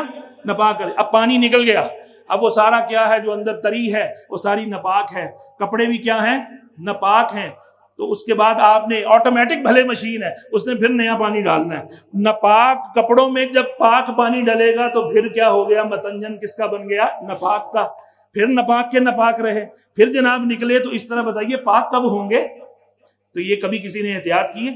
تو ہو سکتا ہے کسی کا لباس ناپاک ہو، کسی کی جناب طہارت ہی صحیح نہ ہو، کسی کا وضو ٹھیک نہ ہو. کبھی وضو خانے پہ کھڑے ہو کر وضو تو دیکھیے، کئی لوگ وضو کر رہے ہوں گے، کونیاں خشک ہیں، ٹخنے خشک ہیں. سردیوں میں وہ جو ہے خشکی ہو جاتی ہے. جب تک آپ تیل کی طرح پانی نہیں ملیں گے جو شریعت نے طریقہ بتایا ہے، تب تک آپ کے مساموں کے اندر پانی نہیں جائے گا. کسی نے لیئر بنائی ہے پیٹرولیم جیلی کی اور اوپر پانی نہیں جا رہا، ایسی کوئی چیز ہے تو تب بھی وضو نہیں ہوگا. عورتیں جو ہیں مسکارے لگائیں، آئی لائنر لگائیں، ایسی وہ لیئر والی کوئی چیزوں سے میک اپ کر کے اس کے اوپر سے وضو کیے جا رہے، وضو تو ہو ہی نہیں رہا. جہاں مسکارا چپکا رہ گیا اس کے اوپر سے پانی گزرا، پوری آپ دیگ بہا دیں اوپر، لوٹے ڈرم بہا دیں، وہ جب تک سکن کے اوپر سے پانی نہیں بہے گا تو وہ کس طرح وضو ہوگا؟ تو عزیزان محترم، ہمیں اپنی نمازوں کو سکین کرنے کی ضرورت ہے، طہارت کو سکین کرنے کی ضرورت ہے. اور اسی طرح جب نماز کے لیے آتے ہیں، جو بندہ آیا اس نے بار بار ہاتھ چھوڑے ہیں، کبھی پف سیٹ کر رہا ہے، کبھی کپڑوں سے کھیل رہا ہے، تو اس کی نماز تو ٹوٹ گئی ہے. بھلے وہ 17 کی بجائے 34 رکعتیں پڑھے، ہر رکعت ایسے پڑھے گا تو ٹوٹ گئی، نماز تو ٹوٹ گئی. 4 رکعتوں میں سے کوئی بھی اس نے ایک ایسا کام کیا جس سے نماز ٹوٹ جاتی ہے، تو جیسے مرضی وہ جوڑتا رہے، جو مرضی گلو اسٹک یوز کرے، نماز جوڑنے والی نہیں ہے. یہ شریعت ہے، یہ مذاق نہیں ہے. یہ کیا ہے جی؟ شریعت ہے. دنیاوی معاملے کا کیس کتنے کتنے مہینے چلتا ہے، کتنے کتنے سال چلتا ہے، اور دنیا میں لوگوں کے بنائے ہوئے قانون ہوتے ہیں، تو اس پر کانٹ چھانٹ کر کے، چھانٹ پھٹک کر کے پھر کوئی قاضی فیصلہ دیتا ہے. اور یہ نمازیں جو احکم الحاکمین نے فرض کی ہیں، یہ طہارت جو احکم الحاکمین نے فرض کی ہے، یہ غسل جو احکم الحاکمین نے فرض کیا ہے، یہ گھروں کو پاک کرنا، مسجدوں کو پاک کرنا، یہ سب کچھ کس نے فرض کیا ہے؟ اللہ نے فرض کیا ہے. ایمان کا نصف حصہ پاکیزگی کو کس نے بنایا ہے؟ بولیے. لگتا ہے بورنگ ٹاپک ہے، بورنگ تو نہیں؟ سمجھ آ رہی ہے؟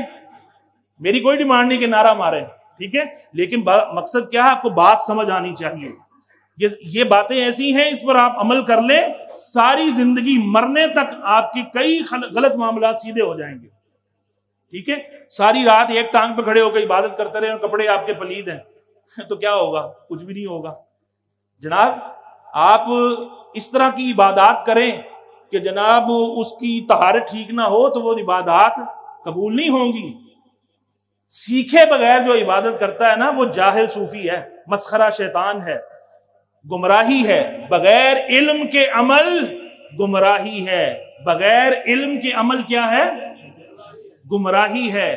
اور جناب علم حاصل کر لیا اور عمل نہ کیا، یہ بھی وبال جان بن جائے گا۔ تو عزیزان محترم، یہ جو راتیں ہوتی ہیں یہ اسی لیے ہوتی ہیں کہ انسان اس میں جمع ہوں، اس میں توبہ کریں، اس میں استغفار کریں۔ آج کی رات آسمان دنیا پر اللہ رب العالمین خاص تجلی فرماتا ہے، نزول اجلال فرماتا ہے۔ ذرا مشکل لفظ استعمال کر رہا ہوں۔ اللہ اپنے شایان شان، یہ الفاظ پر ذرا غور کیجئے، یہی الفاظ استعمال کرنے ہیں آپ نے بھی کبھی۔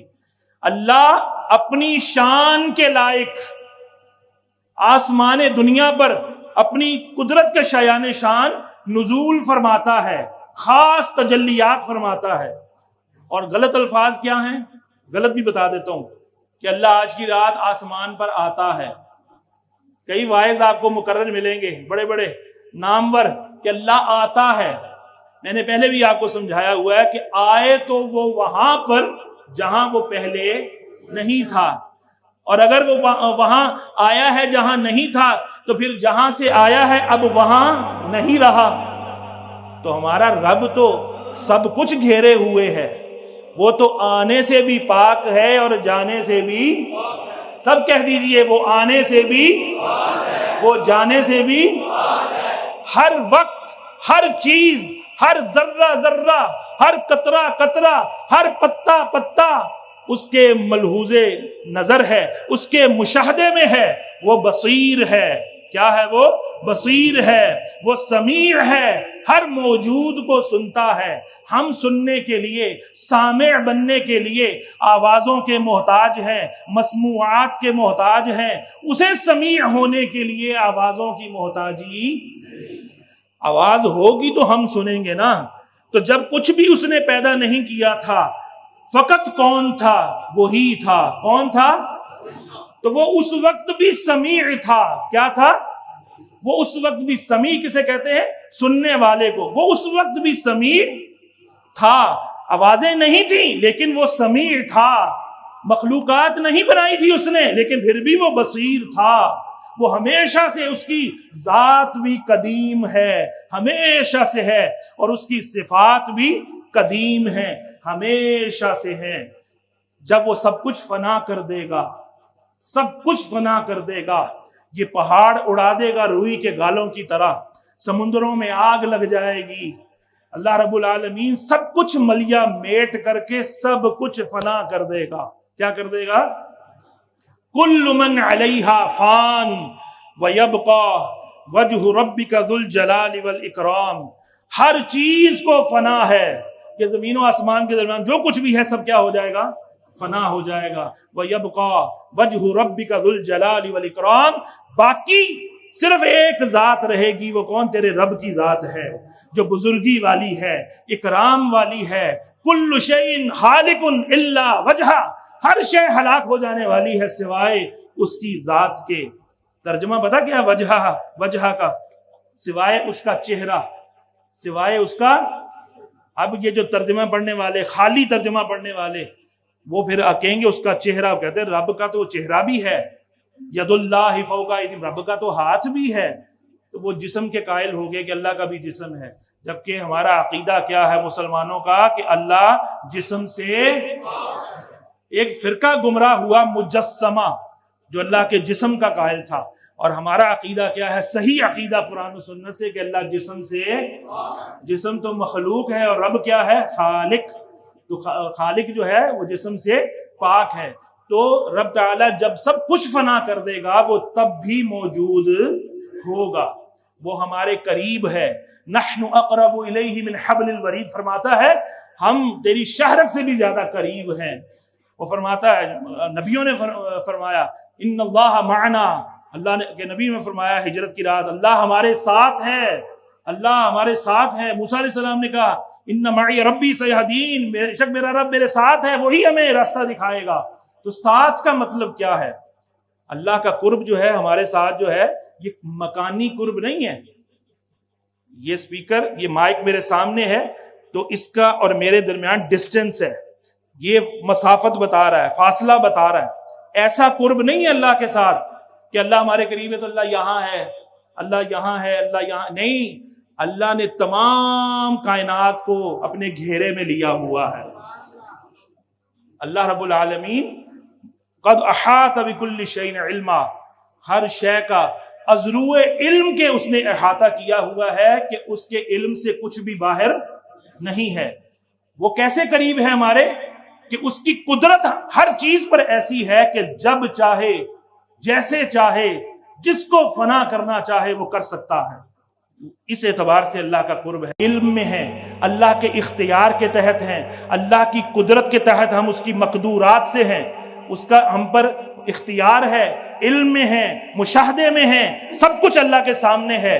ہماری آنکھوں کے آگے کچھ رکھ دے کچھ نظر نہیں آتا، اللہ رب العالمین کی نگاہ ایسی نہیں ہے، وہ تحت الثری کے نیچے بھی جو کچھ ہے اللہ اسے بھی دیکھ رہا ہے، عرش اولا سے بھی جو اوپر ہے اللہ اسے بھی دیکھ رہا ہے۔ یہ اللہ کی قدرت ہے، یہ اللہ کی توحید ہے۔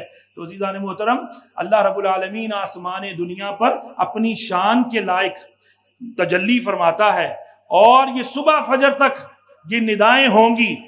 کیا ندائیں ہوں گی؟ کہ ہے کوئی مجھ سے مانگنے والا رزق کہ اسے میں رزق عطا کر دوں، ہے کوئی مجھ سے بخشش مانگنے والا کہ میں اسے بخشش عطا کر دوں، ہے کوئی مجھ سے عافیت مانگنے والا، بیماری میں شفا مانگنے والا، قرضوں سے نجات مانگنے والا، نافرمان اولاد کی فرما برداری کی بھیک مانگنے والا، پریشانیوں اور ٹینشنوں سے نجات مانگنے والا، قرضوں کے بوجھ سے نجات مانگنے والا، بے اولادی سے پناہ مانگنے، ہے کوئی؟ اللہ قضا اللہ قضا اللہ قضا اللہ قضا، ہے کوئی ایسا، ہے کوئی ایسا، ہے کوئی ایسا؟ یہ ندائیں طلوع فجر تک ہوتی رہے گی۔ اور اگر ہمارے بچے پٹاخے لے لے کے ٹھا ٹھا کرتے رہیں، جو ہندوؤں سے وراثت میں ملی آتش بازی، یا نمرودیوں سے وراثت میں ملی، یا ان کی دیوالی کی رسم کی وراثت میں ملی، ان کے ساتھ رہنے کی وجہ سے، یا نمرود نے جب ابراہیم علیہ السلام کے لیے آگ جلائی تھی تو لوگ انار بنا بنا کے اس آگ میں پھینکتے تھے تاکہ یہ آگ اور بھڑکے اور زیادہ ہو۔ تو نمرودیوں کا طریقہ ہے آتش بازیاں، اور مسلمان اپنی کمائی کو اس طرح سے برباد کر رہے ہیں، دین پر نہیں لگاتے، مدارس کو تقویت نہیں دیتے، مساجد کو اس طرح آباد نہیں کرتے۔ مسلمانوں کا پیسہ ہے تو کس لیے؟ وہ ان چیزوں کے لیے، شادیوں کے اوپر، فنکشنوں کے اوپر، نئے سال کے اوپر۔ یہ مجوسیوں کا طریقہ ہے، یہ آتش پرستوں کا طریقہ ہے، لیکن ہم نے آتش پرستوں کے طریقوں سے اپنی آنکھوں کی ٹھنڈک کو جوڑ لیا ہے۔ میرے آقا نے تو فرمایا من تشبہ بقوم فہو منہم، جو جس قوم سے مشابہت اختیار کرے گا وہ انہی میں سے ہے، وہ ہم سے نہیں، وہ انہی میں سے ہے۔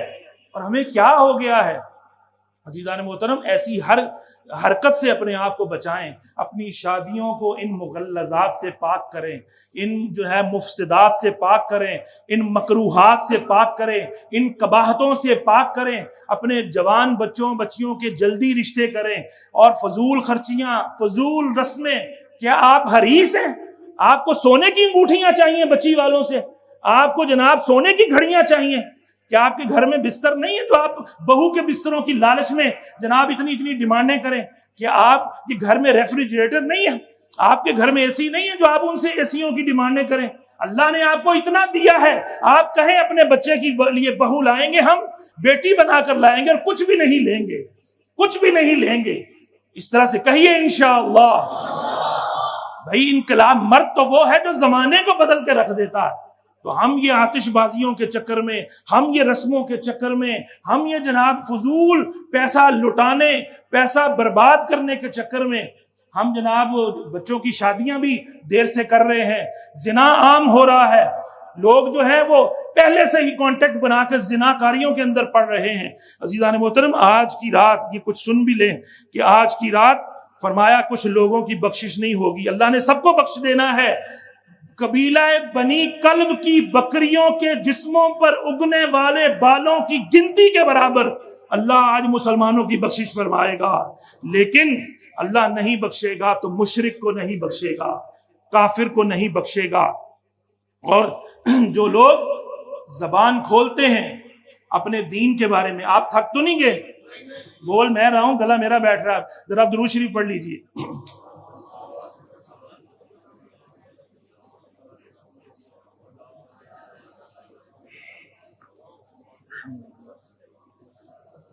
بلند آواز سے پڑھیں۔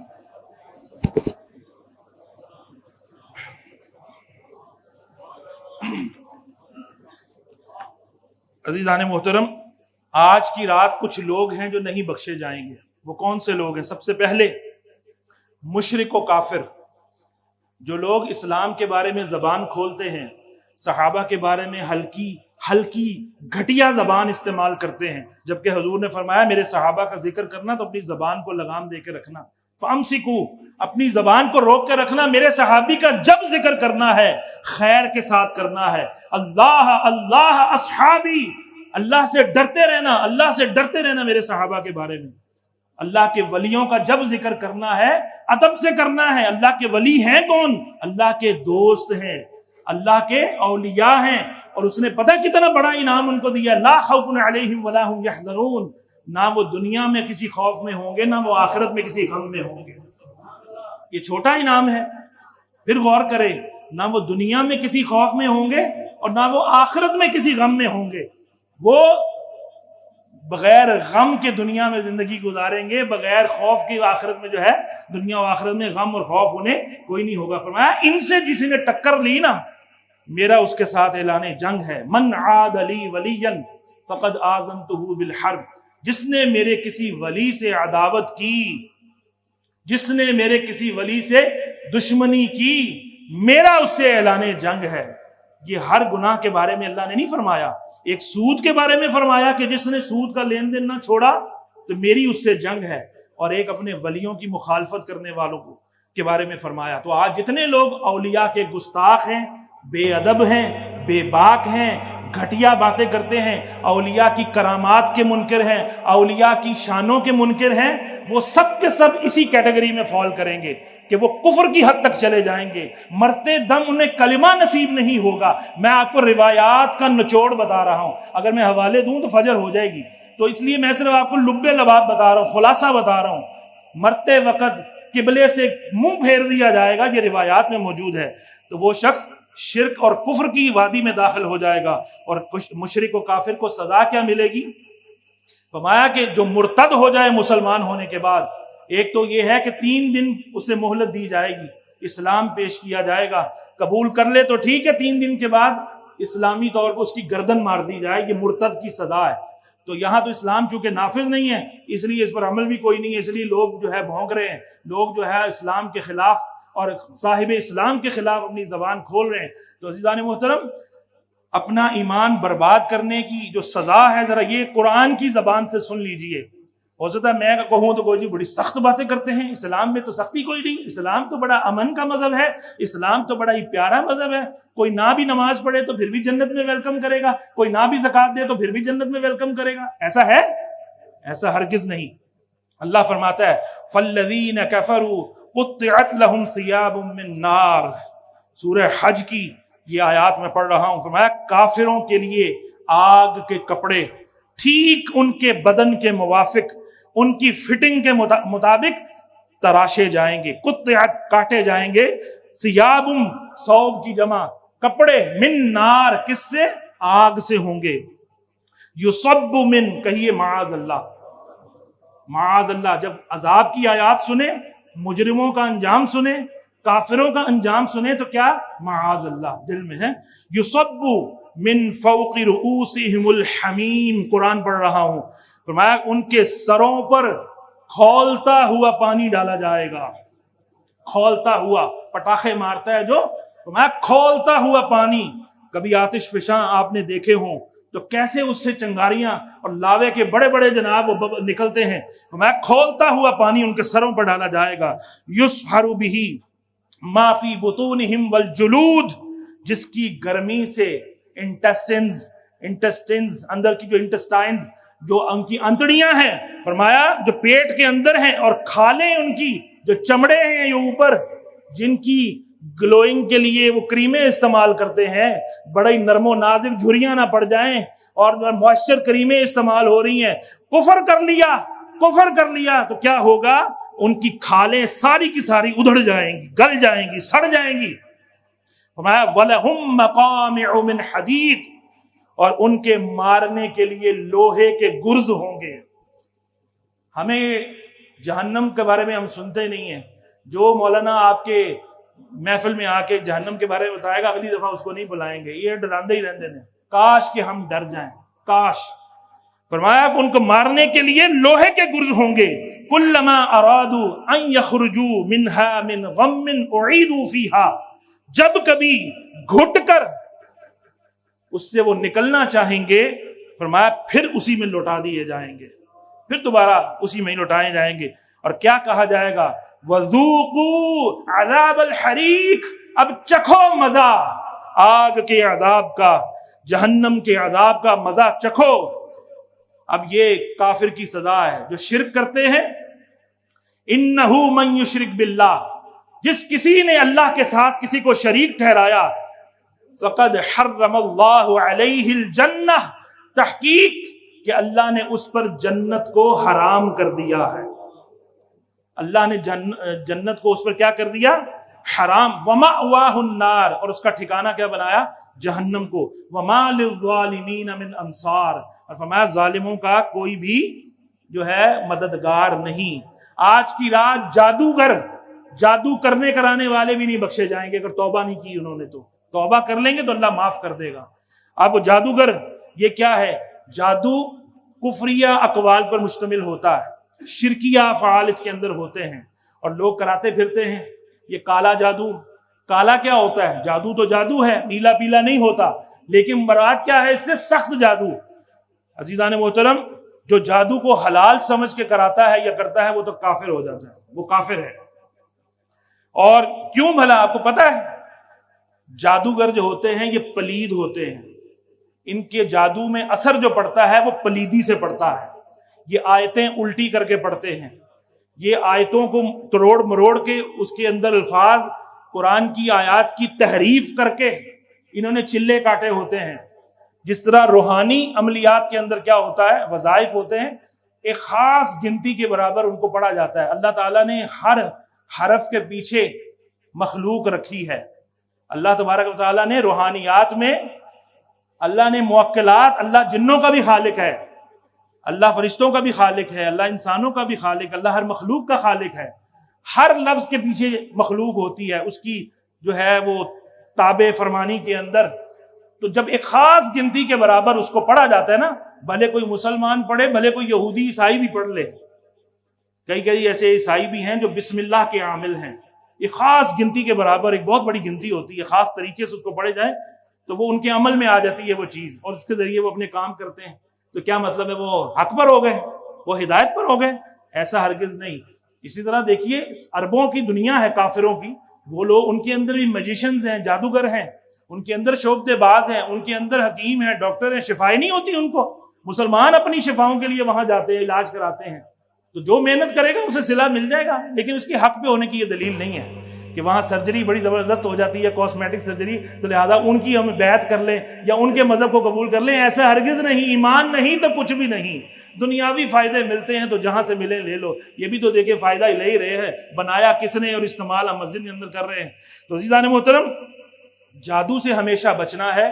فرمایا کہ اس کے اندر پلیدی ہے، جہنم میں لے جانے والا کام ہے۔ یہ ستاروں کو مؤثر مانتے ہیں، یہ شیاطین کو مؤثر مانتے ہیں، جبکہ مؤثر حقیقی فقط کون ہے؟ اللہ۔ یاد رکھیے جادو میں اثر بھی اللہ ڈالتا ہے، جادو کی تاثیر کون پیدا کرتا ہے؟ اللہ۔ لیکن اللہ اس سے راضی نہیں ہے، اللہ اس سے راضی نہیں۔ جو کچھ ہوتا ہے اللہ کی طرف سے ہوتا ہے، یہ ہمارا تقدیر پر ایمان ہے۔ اب فائر کوئی کرے گا، کسی کو فائر کر دے ناجائز، تو فائر یہ دیکھے گا کہ حاجی صاحب ہیں، نہیں جی یہ تو امام صاحب ہیں، ان کو نہیں مارنا، فائر دیکھے گا یہ؟ آپ تیر چلائیں، آپ گردن کاٹیں کسی کی، جب تک اللہ اسے حکم نہ دے کہ تو نے نہیں کاٹنا، اس وقت اس کے بغیر تو وہ کیا کرے گی؟ کاٹ دے گی۔ اللہ نے چھری کو حکم دیا کہ اسماعیل علیہ السلام کے گردن پر نہیں چلنا، وہ نہیں چلی، کیونکہ اللہ کے حکم سے چلتی ہے۔ اس کے علاوہ کتنی چھریاں ہیں جو نہیں چلیں، ساری چلیں۔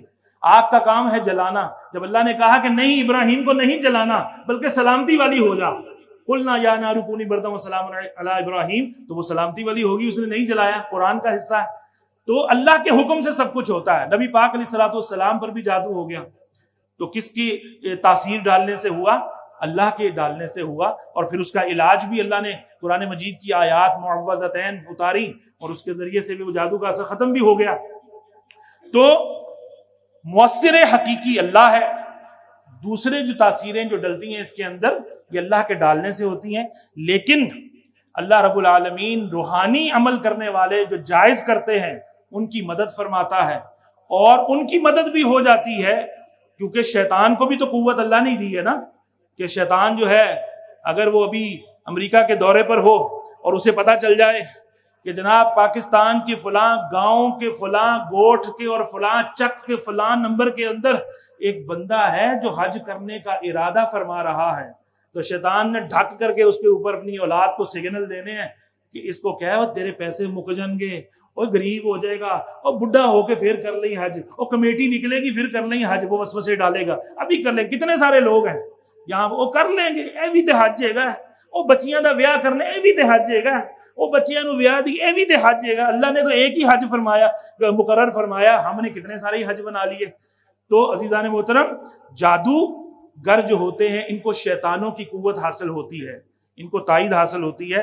تو جو شخص اپنا ایمان برباد کرنا چاہتا ہے، بے ایمان ہونا چاہتا ہے، کفر پر مرنا چاہتا ہے، وہ ان لوگوں کے پاس جاتا ہے۔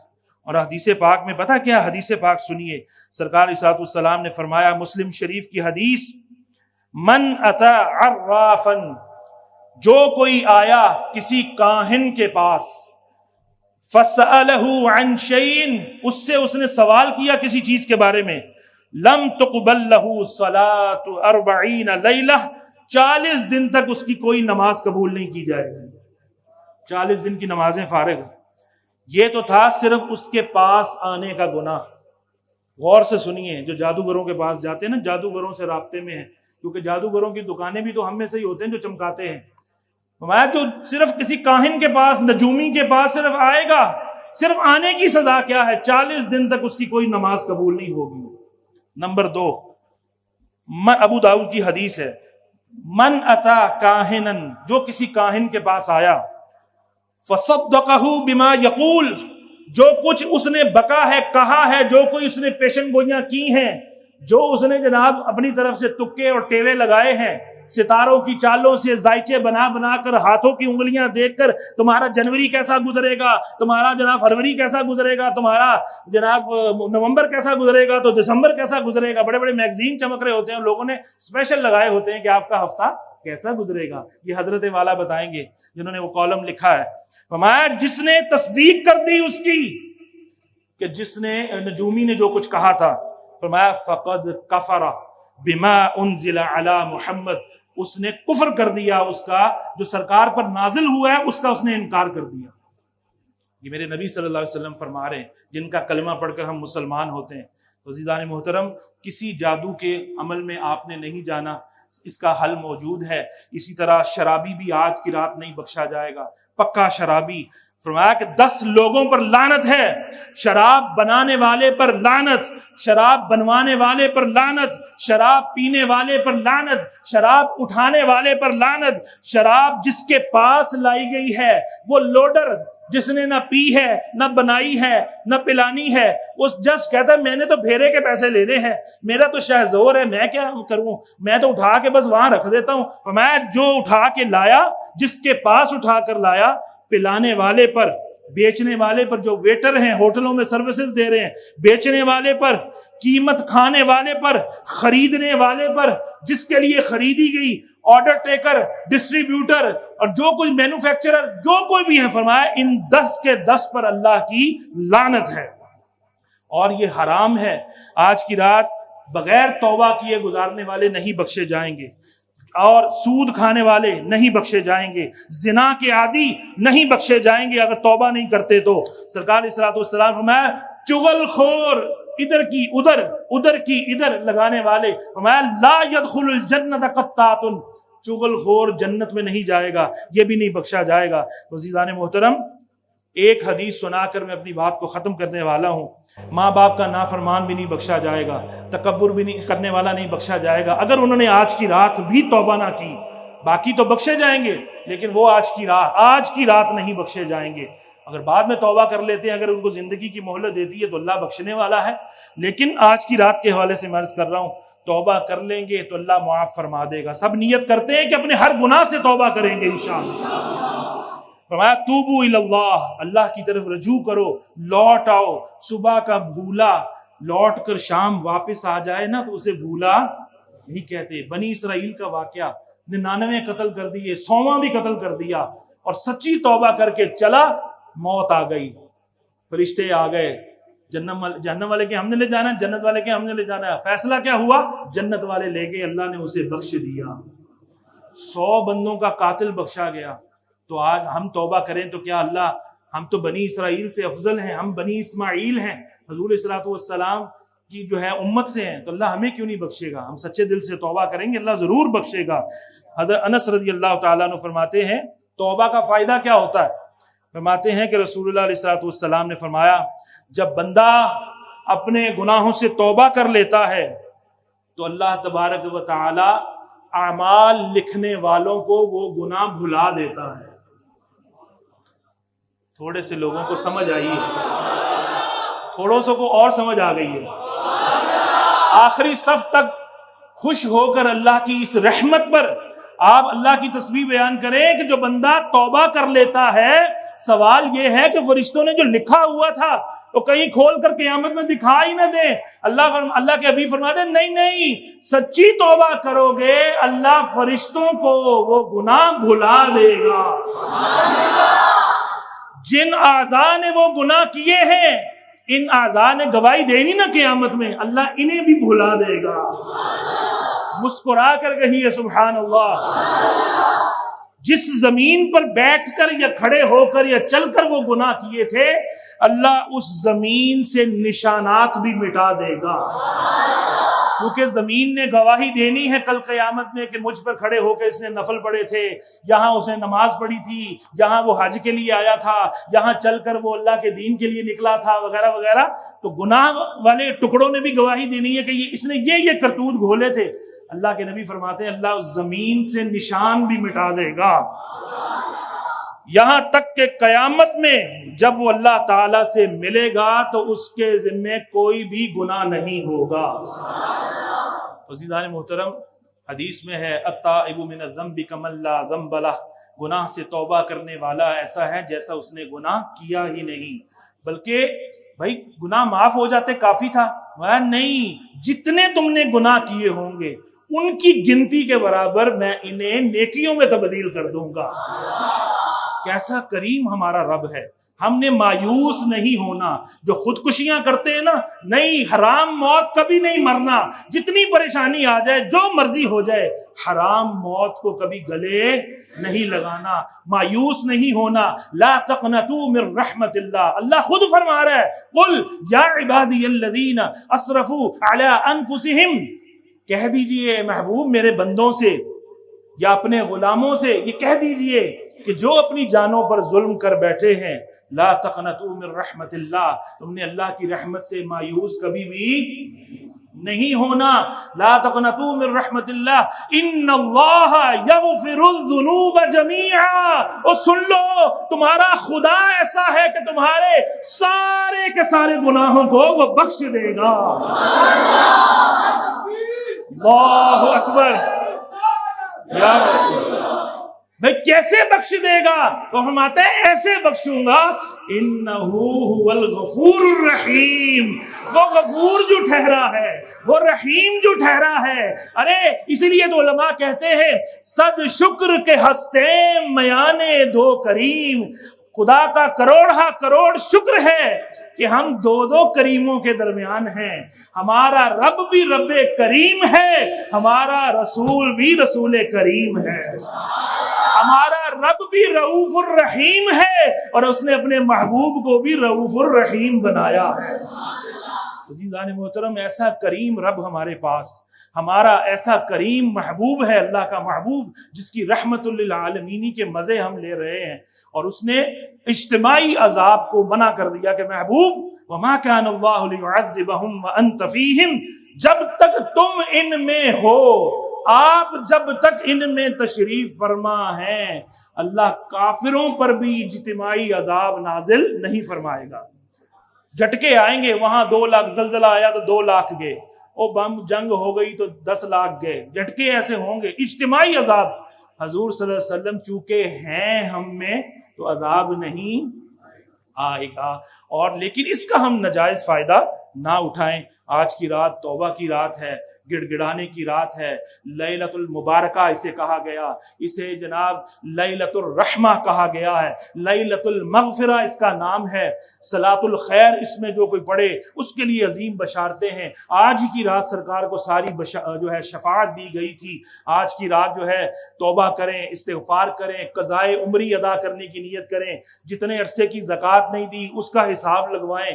جتنے عرصے کے روزے آپ نے نہیں رکھے, نفلی روزوں کی جگہ وہ روزے قضا کریں پہلے, اور اس کے بعد اپنے جن کے حق تلف کیے ہیں, جن کے قرضے دینے ہیں, ان سے معاف کرائیں یا ان سے قسطیں باندھیں. اور اگر ہے کوئی چیز بیچ کے دینے پڑتے ہیں تو عزیزان محترم اپنا بوجھ ہلکا کر کے دنیا سے جائیے. جتنا بوجھ اٹھائیں گے نفرتوں کا, کدورتوں کا, بغض کا, اپنی کندھوں پر لا دیں گے, سر پہ لا دیں گے تو آپ کی کمر ٹوٹ جائے گی.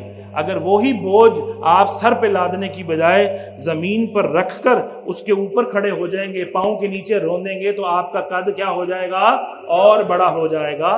تو یہی سارے انٹلیکچوئلز بھی اپنا چورن بیچ رہے ہوتے ہیں اور سمجھا رہے ہوتے ہیں ہمیں اور موٹیویشن دے رہے ہوتے ہیں. تو میں نے بھی اس میں سے لے کر ہی آپ کو بتا دیا کہ وہ یہ بات کرتے ہیں تو بات تو صحیح کرتے ہیں. تو ہم نے اتنے بوجھ نہیں اٹھانے, نہ گناہوں کا اٹھانا ہے نہ نفرتوں کا اٹھانا ہے. ایسا مثالی معاشرہ تشکیل پائے کہ ہم میں سے کسی کو کسی سے کوئی پرابلم نہ ہو. کہیے انشاءاللہ. جب کسی سے ملیں بغیر غرض کے ملیں, مسکرا کر ملیں, سلام میں پہل کریں, ایک دوسرے کے کام آئیں, ایک دوسرے کا ہاتھ بٹائیں, ایک دوسرے سے حسد کرنا چھوڑیں, کسی کو تکبر نہ کریں, کسی ریاکاری سے پیش نہ آئیں. ایسا ہی اللہ ہمیں چاہتا ہے اور ایسا ہی انشاءاللہ ہمارے لیے بننا آسان اللہ فرما دے. آج کی رات کے صدقے اللہ تبارک و تعالیٰ سے دعا ہے, ہم نے جو کچھ کہا, جو کچھ آپ نے سنا, اللہ اسے یاد رکھنے کی توفیق عطا فرمائے, اس پر عمل کرنے کی توفیق عطا فرمائے. آج کی رات بہت بڑے وار ہونے ہیں آپ پر, اللہ محفوظ رکھے. کیا وار ہوں گے؟ آ تو گئے ہیں آپ گھر سے, کوئی آپ کو گپ میں لگائے گا, شیطان کہے گا گپیں لگا لو, تھوڑا سا سستا لو, کوئی کہے گا ذرا موبائل یوز کر لو, کوئی ادھر فیس بک کھول لے, کوئی جناب اپنا کوئی کچھ کھول لے. مسجد کی توہین کروائے گا. آپ نے اس کی باتوں میں جب اللہ سے تعلق جوڑنے آ گئے ہیں تو باقی سارے تعلق آف, سائلنٹ موڈ, یا اس کو بالکل پاور آف کر دیں.